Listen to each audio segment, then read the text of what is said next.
Hi, good evening, welcome to my next video. This video is going to be on an off-centered coloured bowl which I posted on Facebook the other night. I called it Starburst. This is it here. I'll show you a close-up. I'll describe hopefully how I do it and show you how I do it as well. Okay, so I'll put that down there for now. Move the camera and I'll show you a close-up of what I'm going to use. Right, well here's the piece I showed you from a distance. It's a piece of sycamore. It's roughly about 11 by 2 inches. As you can see, it's got a recessed bowl which is fairly off centre. We have the use of metallic acrylic paints here and also on the radial colours as well. The piece I'm going to be doing tonight, if I just move this out of the way, is a piece of 12 by 2 sycamore, so slightly larger, but we'll do the same thing with it. The paints I'm going to use tonight are just cheap metallic acrylics from a local art shop. I'm going to try a different colour scheme this time. We've got metallic blue, we've got gold, a pearl black and a silver, all metallics. There's a couple of different ways that I'm going to hold the timber on the lathe itself, so I'll go into a bit of explanation and show you how I do them as well. Right, as I said, the timber I'm going to use is a piece of sycamore. Now normally this is going to be the top part here. How I would mount it on the lathe is with a vacuum chuck on the headstock itself. That way I'll leave no screw holes on the surface. You can mount it with a screw hole, but you don't want it too deep, because obviously the more off centre you go, the more the screw hole is going to be left in there, so you'll have to dig out deeper to get it out. The other way to do it, if I just turn it over and show you, all I've done here is glued a waste piece of wood on. That's just a waste piece of lime that I'm using. I shall try and focus a bit better, there we go. Yeah, it's a waste piece of lime and I've just used hot melt glue. I've just put about 4 2-inch strips of the hot melt glue all the way around, and then I'll hold this in the chuck so I can turn the base and the foot. Once I've done that, I'll show you how I hold it and then offset it as well. Okay, so I'll just put this in the chuck now.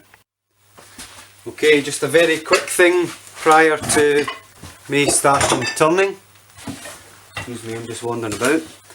Just a quick thing to mention, the glue block that I've put on the front to hold it, the surface that is in contact with the blank itself, you should make that ever so slightly concave so that it sits nice and flat on the timber itself, so it doesn't rock about. The glue will hold it, but it gives it a much better surface to hold on to. Okay, so always hand turn my blanks before. I've got the tailstock up for support at the moment. You don't really need to do that. I'm confident enough that the glue will hold. If you're not, just put it up very lightly. As you can see, it's hardly touching it, and just lock it off. It just gives it that extra bit of safety support, just in case the glue does come away. Okay, so we'll just go off and we'll true it up first. I'm just using a 1/2 inch long ground bowl gouge. So we'll just start it up. Let's get it up to speed. Okay, and very quickly just true up the outside.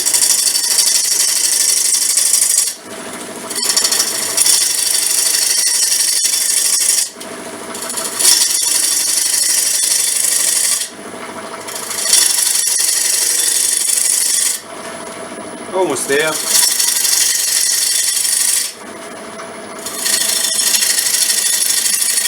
Doesn't have to be perfectly flat or smooth, because obviously this is all going to get turned away.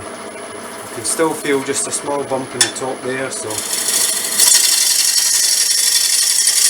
just a couple more. Okay, we'll just stop it and have a look. Okay, quite a rough surface at the moment, as you can probably see there, because I'm basically just using the very tip of the tool, which is not a very clean cut, but it's fast for removing timber.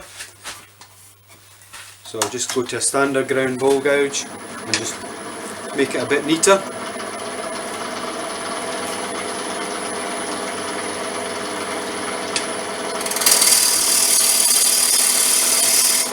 Just using a push cut.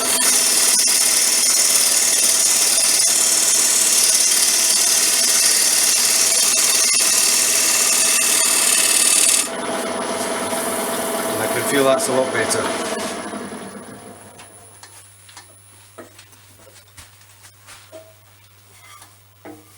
Yep, pretty much there. Just a little bit of tear out on the end there, so I'll just clean that up.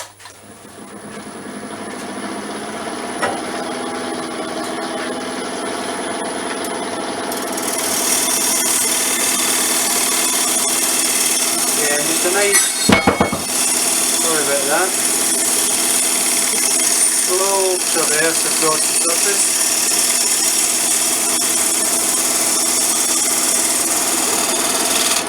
And off the edge. So yeah, I've got some tools rattling about here. Okay, that's a much cleaner cut now. It's almost no need to sand there. Okay, so I'll just come round and I'll do the front face now.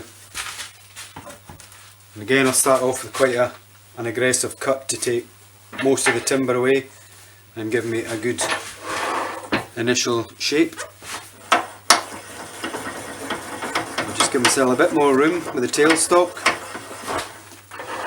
Just hold that there for now until I get the majority of timber off, then I'll take it away and clean everything up. So again, I'm just using the long ground ball gouge. I'm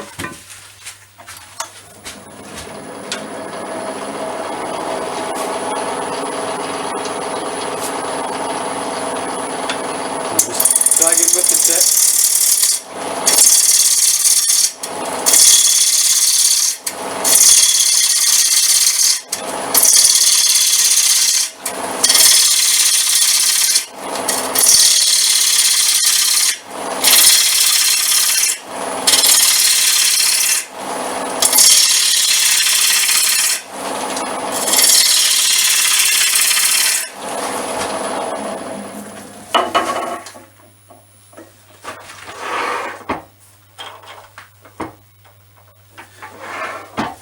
Okay, what I forgot to do is measure roughly where my foot's going to be.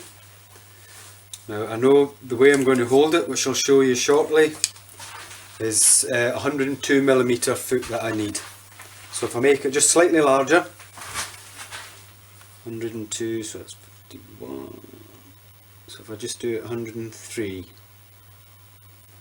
to 104, and if I just mark that out,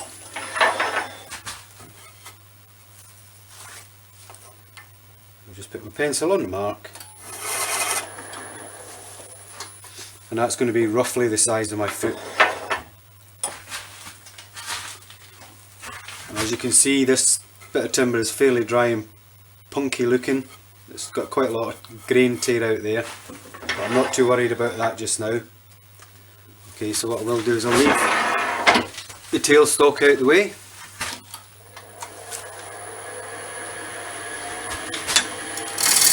And I'll just gradually take this away. Just slowly working down to where the foot's going to be.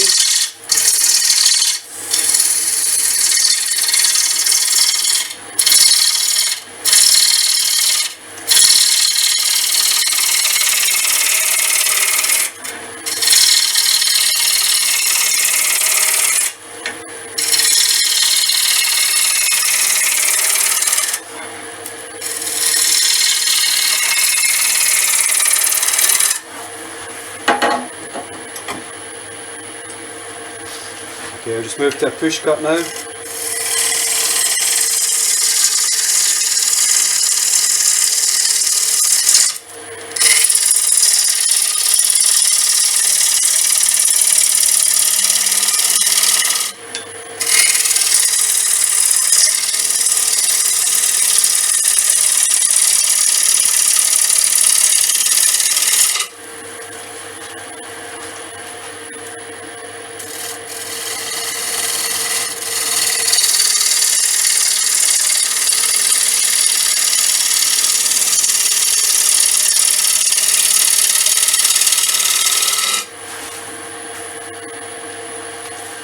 Okay, the last bowl I made had a very shallow OG on here. This one I might just keep as a nice shallow curve.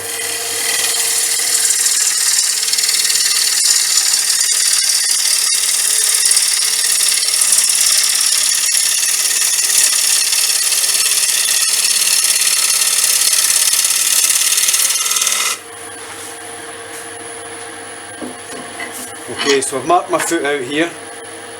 So all I'm going to do now is I'm just going to put a spigot on it. The way I'm going to hold it, I'll need a parallel spigot. So I'm just going to take my parting tool, just go in slowly.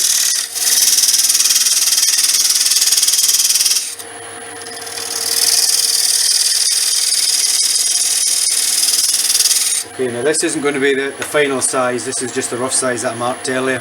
I'll have to custom fit this to the chuck that I'm going to use to hold it, and I'll show you that in a minute.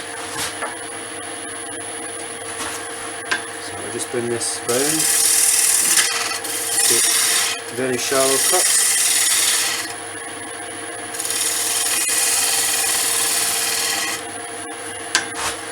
Okay, and I'll just drop my handle and I'll close the flute right up. And just do a very small shear cut or a shear scrape just right into the foot. As you can see, that's the shavings that's coming off. Literally dust.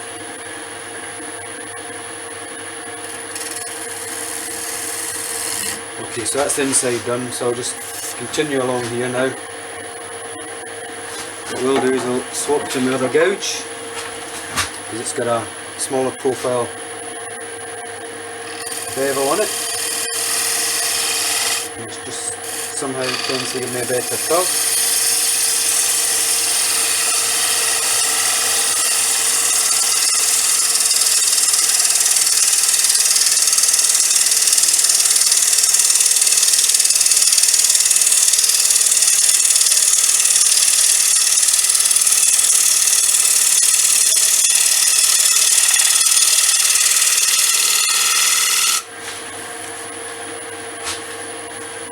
As I'm doing this, I'm just changing it slightly. I will put a very shallow OG on it.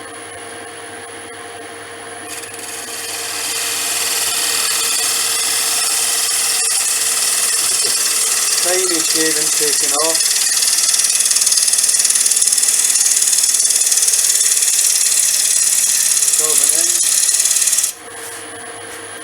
If you start to take too much wood off at once, just stop, bring your tool out and take a smaller cut again. And then gradually just take it down.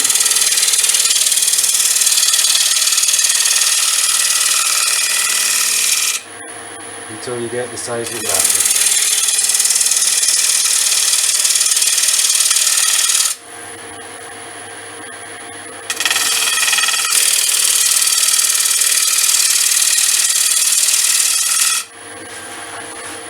Okay, it's a very shallow OG there. Now I'll just blend that in slightly with my long ground bowl gouge again. So I'll just do a shear scrape so the flute is practically closed over. And just cutting right on the very tip, very edge of the tool. So I'll just move my rest back. Obviously, for safety, you would normally stop your lathe, move your rest back, start it up and go again.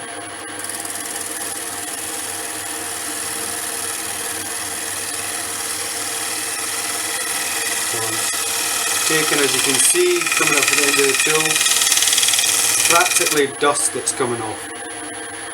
Just more or less disintegrates in your hand. So we'll just have a quick look at that. Okay, so it's fairly smooth just now. We're not quite at the finished product yet, because I need to custom fit this now for the chuck that I'm going to use to hold it and then off centre it later.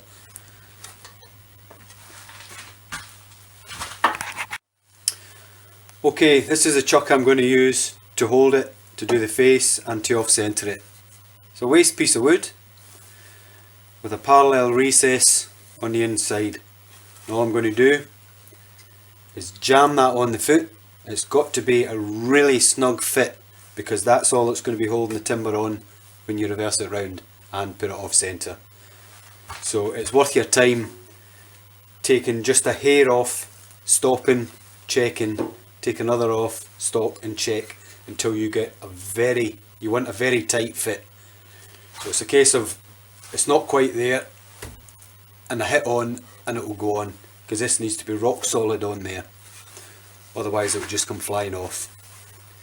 You can, if you want, round this over slightly, and when it's on, for safety, put a couple of blobs of hot melt glue again, which you can always take off later.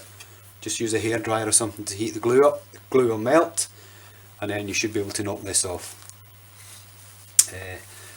So once that's on there and we've sanded all the bottom, we'll reverse it into the chuck. This is now held in a screw chuck. Now, as you can see in the bottom, I've got several holes here. The first one is central position, so I'll put that on initially to true up the face, and then I'll put the initial colouring on. Once I've done that, then I'll off centre it, and I'll put it onto this one here, which is roughly about 2 inches or 1 3/4, I've not measured it, off centre. Then, without removing the wood from the chuck, I'll unscrew this from the screw chuck and screw this one onto the screw itself, and then start to lathe up very slowly, and it'll be off centre, and then you can turn your bowl and do whatever else you want. Okay, so at the moment I'll just take my time and I'll true this up to fit on here snugly. It might take a bit of time, so I'll switch the camera off and come back when it's ready. Okay guys, I've cheated a little bit. As you'll probably see, I've actually sanded this and given it a quick coat of sand and sealer. The foot took me about 4 or 5 attempts to get it to fit the jam chuck. So it's worth taking your time to get a perfect fit, because you want it as snug as possible. So, proof of the pudding, just sit it on,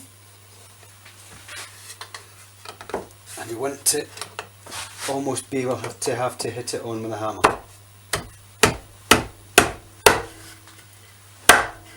There you go. That clunk means it's there, and that's not coming off. So now,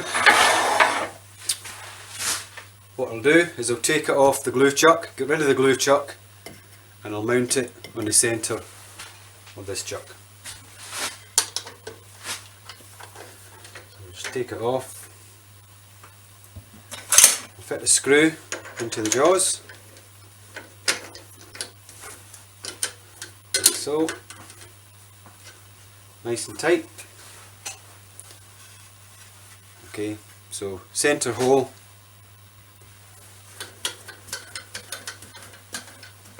screw it on,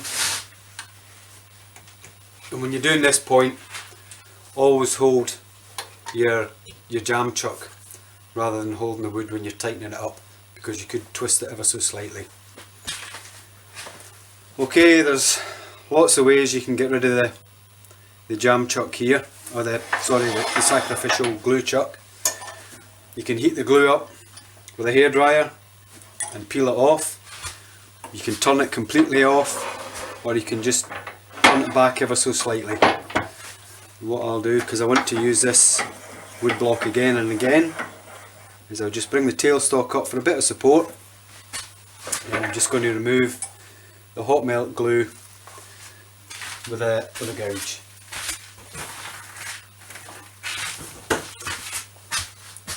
I've still left the top fairly thick, so I've got plenty of room because I've got to true off the face anyway. So we'll just start it up. It'll run fairly square. Okay, so just ever so gently in. So we're just touching the glue. Okay, and we're just in here.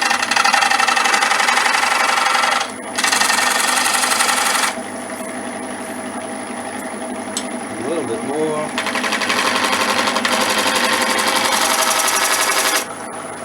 Okay, we'll see how we're looking there. Okay, that's most of the glue just about off. And there we go. Just drops off. And I've pretty much took absolutely no wood left off this, so that's ready to use for the next one.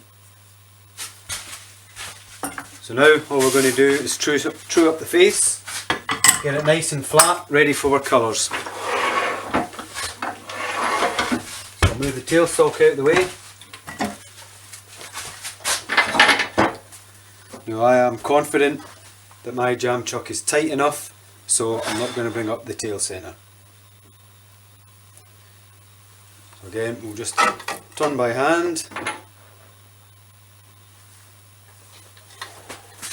Before I do this, I'll just switch off my compressor before it fires up again.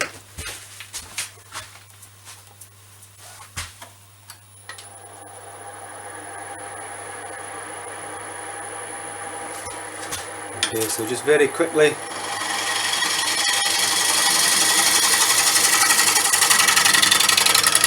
go this way, and then I'll come in with a push cut.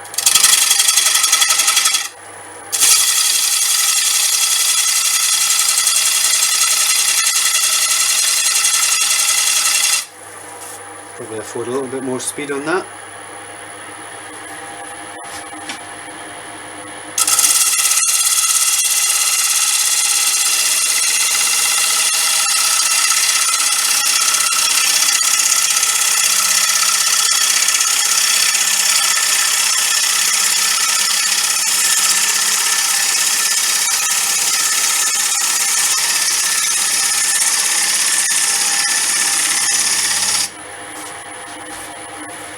Okay, I'm starting to get slightly uncomfortable there, so I'm just moving my body position and then come back in and bring the cut up.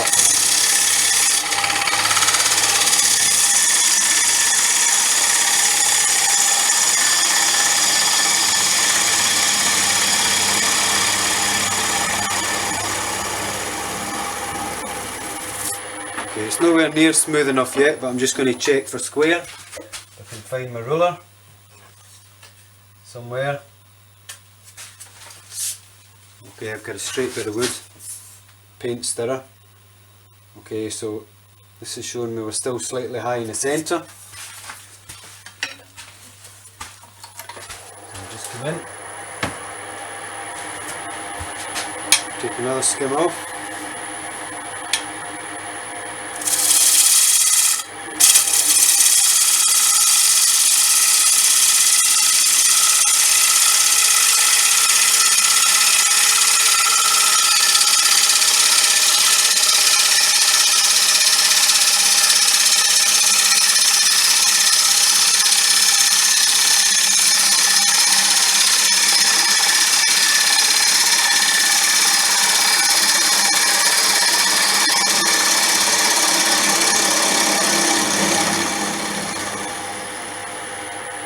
Okay, stop and have a look.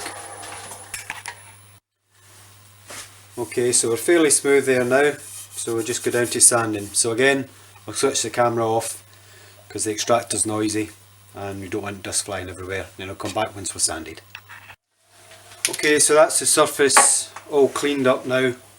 Sanded down to 400 grit, and I've given it a quick dusting over with chestnut sanding sealer and denibbed it back. Now I'm going to do the base coat, which is chestnut ebonizing lacquer. So again, it's just a light coat over the whole thing, making sure of course that you get your bed bars covered up. So just a couple of light coats, making sure you give the whole thing a nice coating, so you've got a nice base black.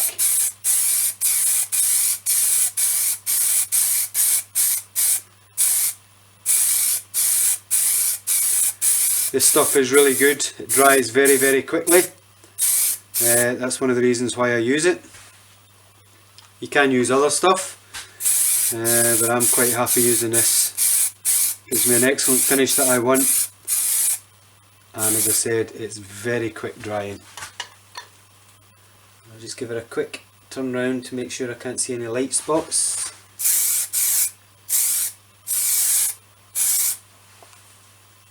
And we're just about there. Okay, so that will do. So I'll let that dry off now, and then we'll go into colouring.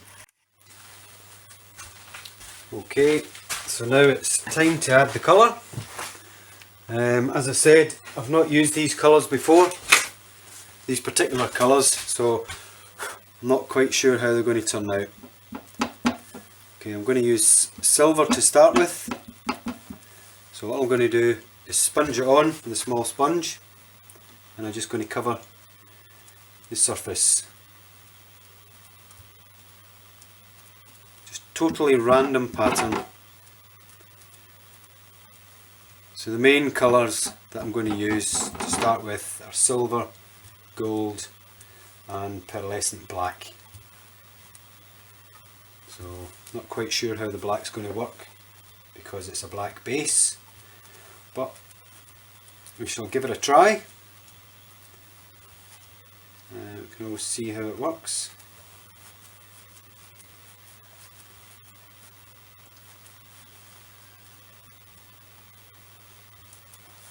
Just randomly all over, like so.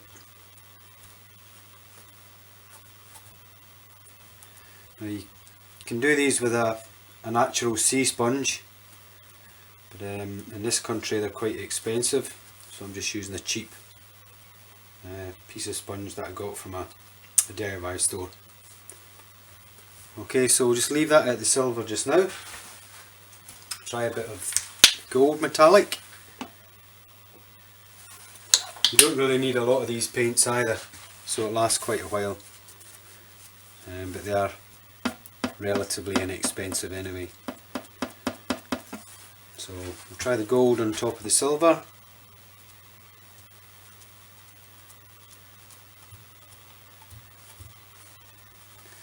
Just keep going, just adding a little bit more in there.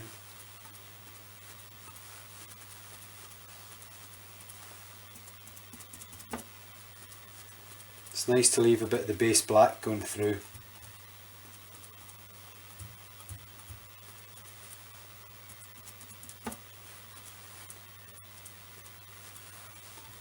Make sure you go all the way to the edges as well.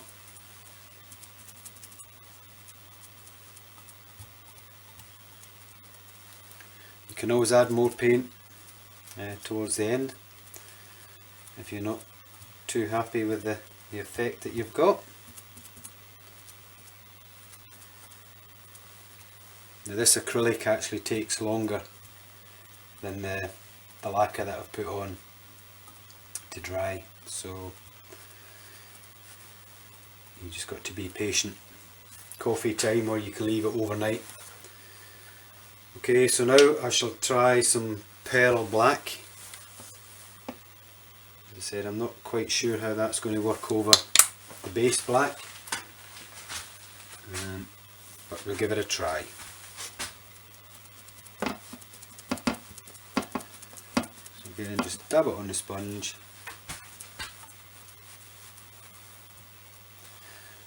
Now the way I applicate this paint, it does leave a very slightly textured surface. It's not completely smooth, which is what I'm after. I don't want it completely smooth.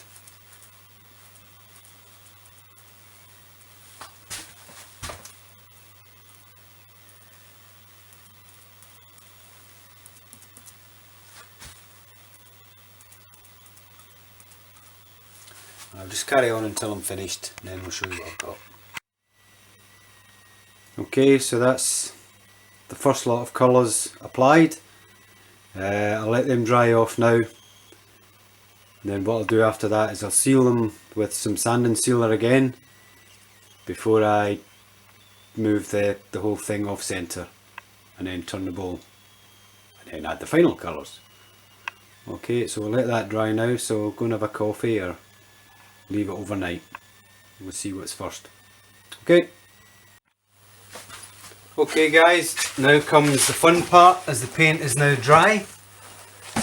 I left it overnight because it was getting a bit late when I put the paint on. So I'm going to turn it off centre now. So all I'll do, like I said earlier, hold the jam chuck until you get the pressure off.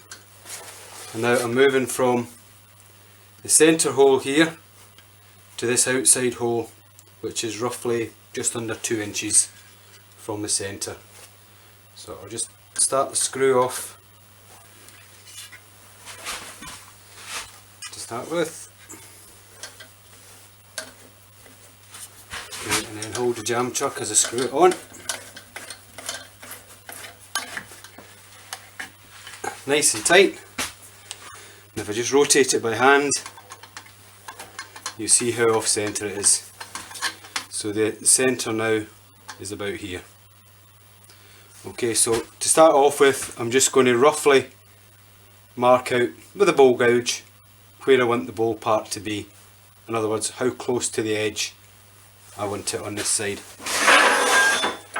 So we'll just put the lathe rest in. Again, turn everything by hand first. Now on my variable speed, I'll turn this right down to start with.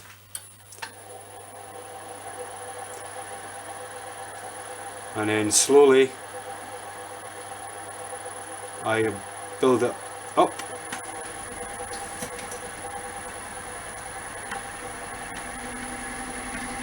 Okay, it's starting to shake a little bit there, so we'll just leave it about there. Now I don't know if you can see, there's a ghost line there, roughly where my finger is, where the outside of the bowl is. So I'll just stop that there. As you can see, it's roughly here. Okay, so I'm going to go in. I probably want the bowl to go about 1 inch from this edge here. So to start off with, before I put the colour on, I'll take it in about 1 3/4 to 2 inch, and then I can start applying the colour. And then as I'm rotating with the colour spreading out, I'll then go back and cut the bowl. So we'll start it up, and again, just to give myself a mental note. Okay, the outside of the bowl is above the O, but I will see it anyway. Okay, so I can see the bowl ghosting there. So if I come in here, and then just slowly, I've got the flute almost closed so the tool doesn't skid. Take the first cut. As the cut comes up, I'll open the flute up.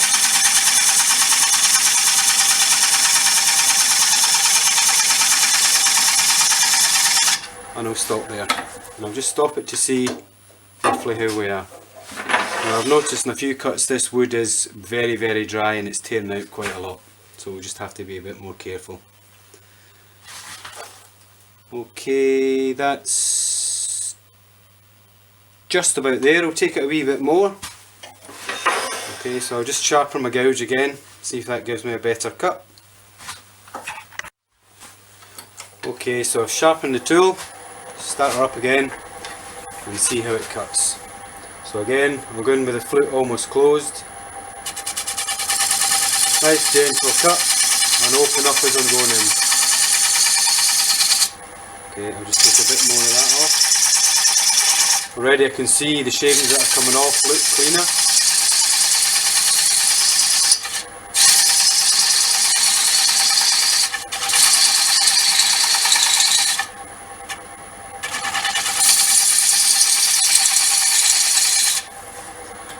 Okay, this is running quite slow due to the off centre, and yeah, there's no tear out there. Okay, so you can see I've covered my lathe bed now to apply the colour. I'm taking a bit of risk here because I'm actually using a thinner that I've not used before to thin the paint down. Normally I just use water. This is a flow enhancer I'm using, which is designed for the paints, but I've never actually used it, so I'm not quite sure how thin it's going to be and whether the paint will flow enough.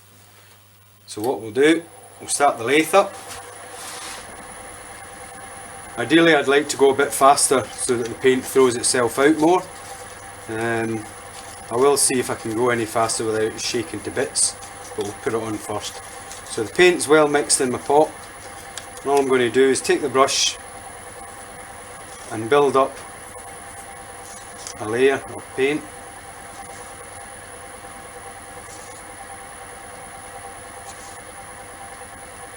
And you can already see it's starting to flow out. So as I said, I'm going to take a risk. I'm just going to turn the speed of the lathe up to try and hopefully throw it out a bit more. Now sometimes you can work through the vibration on the lathe if you turn it up, sometimes not. I don't want to go too fast because we're only on a jam chuck. Okay, so I'll turn it back down again and we'll stop it and see how we're looking so far. Okay, yeah, it started to throw out nice. It's not quite gone far enough out here, but I am going to put more paint on anyway. So this flow enhancer is actually working not too bad. Okay, so I'm just building up almost like a bow wave of paint.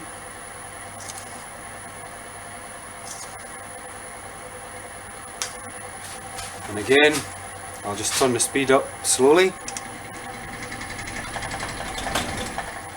A bit too much there. Okay, so we'll just leave it running for a few more seconds. And I'm not sure if you can see that camera angle, but this is why you cover your lathe beds. I'm getting paint thrown down on the bottom. Due to the centrifugal forces, the paint is getting thrown outwards. Now I'm not worried about that paint that's run over into the bare wood, because I'm going to turn off to about here. So I've got a blue band almost, and then the paint thrown out. I'll just stop and have a look. Okay, that's not too bad. I'll just give it one more coat and then I'll let it dry.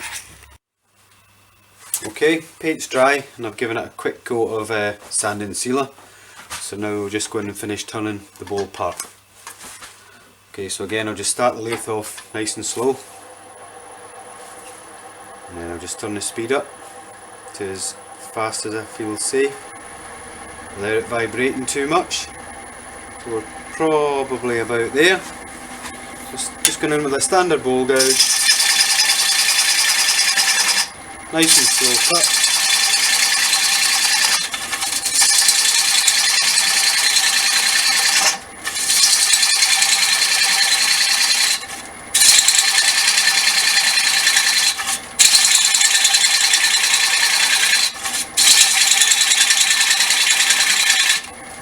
Not taking too much off at once.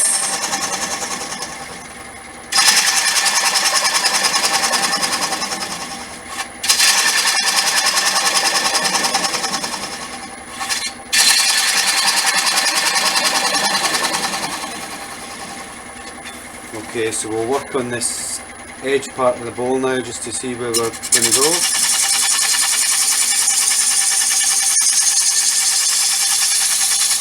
A little bit more.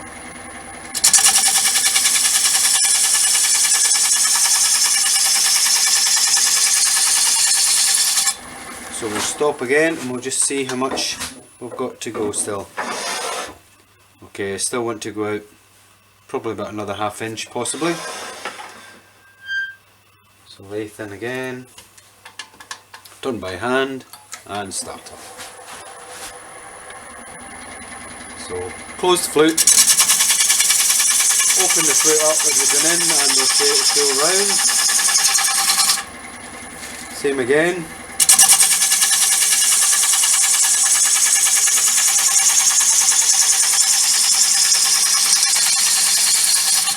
Okay, we'll have one more turn and then we'll just stop and have another look.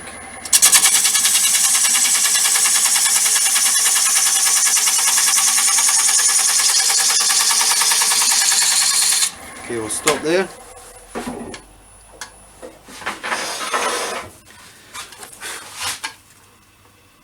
Okay, it's not too bad. I'll still go a little bit more yet.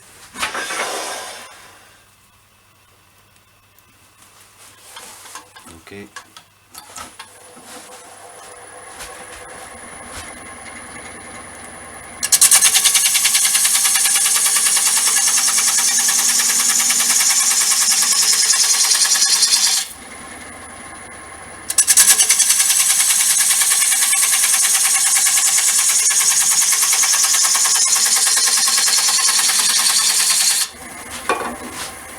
Okay, stop and have a look. Okay, I think we'll leave it at that, so I'll continue hollowing out the bowl.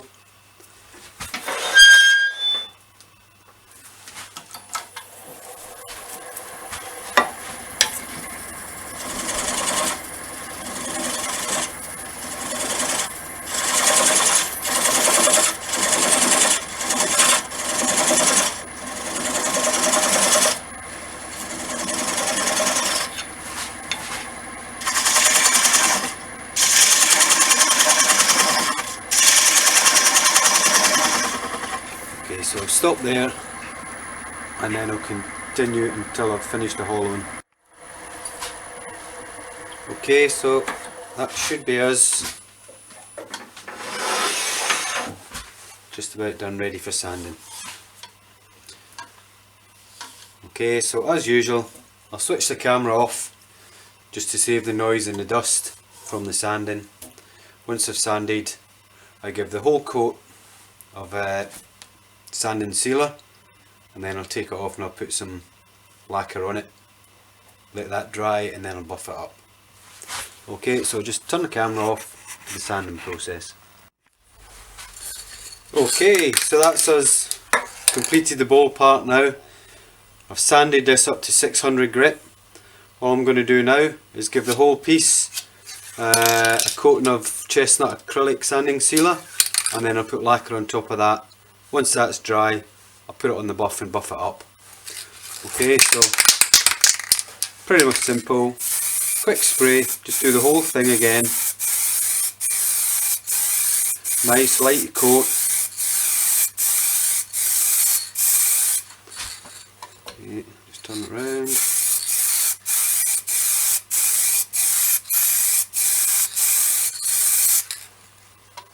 Okay, and I'll let that dry.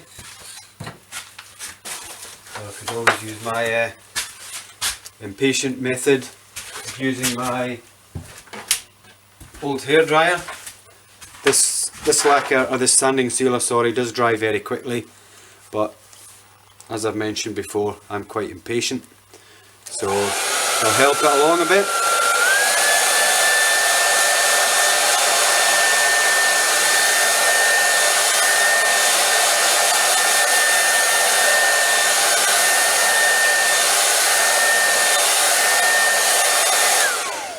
And that'll do it. One thing I haven't mentioned is, obviously because you're turning and the paint's getting flung out centrifugally, you will get some paint coming on the edge of your bowl here. There's two ways you can do that. You can do it like I've done and just sand it clean, always sanding away from the paint, or you can colour it. You can get a black marker pen, ink, whatever, and put it around the rim of the bowl. Okay, so that's the sanding sealer dry. Now I'll just put on some lacquer and let that dry. You don't need to see me putting lacquer on because you've seen it before in my previous videos, and anyone can spray a tin of lacquer really. So I'll stop the camera again and I'll spray the lacquer, and then I'll show you just as I'm about to buff it up.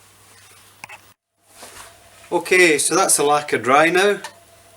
I've put it back on its centre screw, just so I could clean the edges up here. All that remains now is to put it on the buff and just buff up the lacquer. To tell you the truth, it doesn't really need it, but I just like putting that extra bit of shine on. Okay, now because this is a jam chuck, straightforward and simple to get it off. Just hold the bottom of it, get your hand on top, and give it a knock off. And then we have a jam chuck all ready to use for the next one. Okay, so thanks for that. Okay guys, that's the end of this video. Thanks very much for watching. I'll give you a closer view of this bowl when I'm finished talking on here. So once again, thank you very much for watching. Keep your eyes open for my next video, whatever that'll be, and happy turning. Thanks very much. Bye. Okay guys, so here we go. It's a closer view. Just a quick recap. We have a 12" by 2" sycamore bowl blank. It's coloured with chestnut ebonising lacquer to start with, and then just cheap acrylic metallic paints. I've used silver, gold and pearl black, and I've done a starburst effect from the bowl outwards with a metallic blue. Okay, it's everything sealed with chestnut acrylic sanding sealer, and it's finished off with chestnut melamine lacquer. Okay, thanks very much again, and once more, happy turning.